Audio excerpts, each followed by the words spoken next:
Hey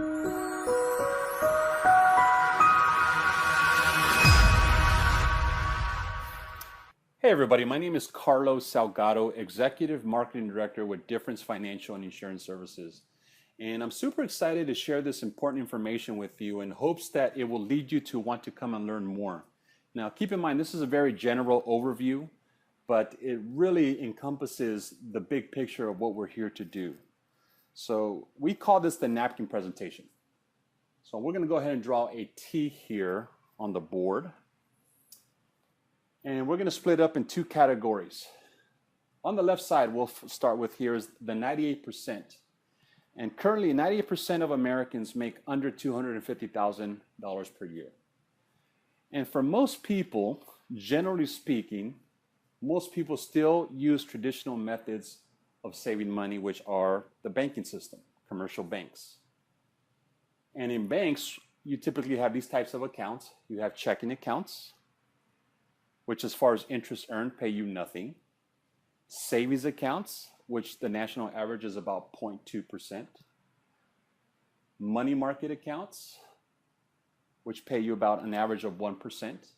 And we have CDs, certificates of deposit, which right now also currently average about 1%.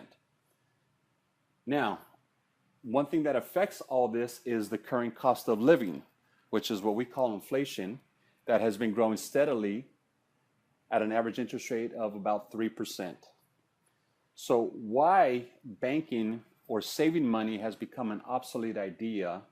Because most people are typically, traditionally speaking, still putting money in savings accounts, which right now average about 0.2%.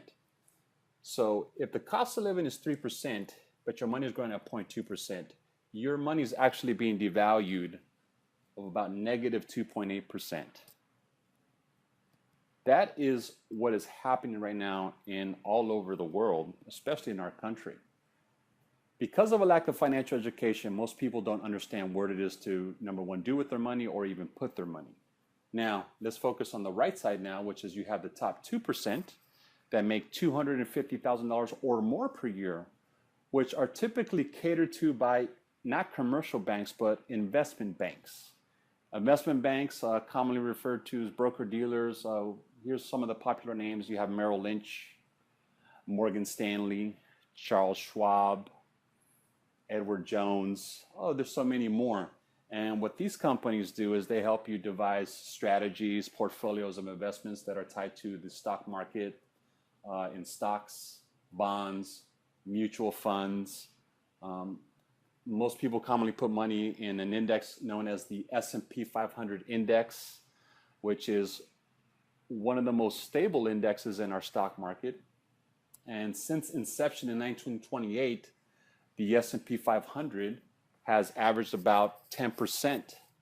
Now, you factor in inflation of about 3%, you see that the net result is about 7%. So 7% is obviously better than negative 2.8%. So in many cases, from a financial perspective, this is why rich are getting richer and poor are getting poorer. But there are many other factors that are going in here that I'd like to briefly talk with you. So to really further illustrate our point, what Difference Financial and Insurance Services does is we have the capacity to help everybody. But we're primarily focused on the left side here, which is that 98%, which is the market that is traditionally overlooked by traditional financial services industry. Why? Because this industry tends to only focus on high net worth individuals or families. And we saw a huge opening in middle class America that is traditionally overlooked here. And what we do is we help people on this side go to this side by means of education. And by education, we focus in two areas. Number one, we teach strategies here. Very basic strategies. We teach the power of interest rates. How do interest rates work and how do they affect you?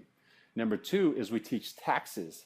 How do taxes work and how do they affect your money? Basic financial fundamentals and basic financial planning. We teach capitalism here. Most Americans do not understand how capitalism works.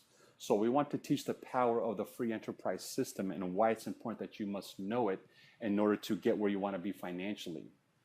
Number two is the most important, is we teach the psychology of money, which equates to mindsets associated with money, especially in two areas: habits, daily behaviors associated with money. Number two is what leads to those habits are beliefs associated with money. So an example of that, I'll speaking for myself, is I grew up in a household where I probably heard the term a million times before I moved out at 18 is, we can't afford it.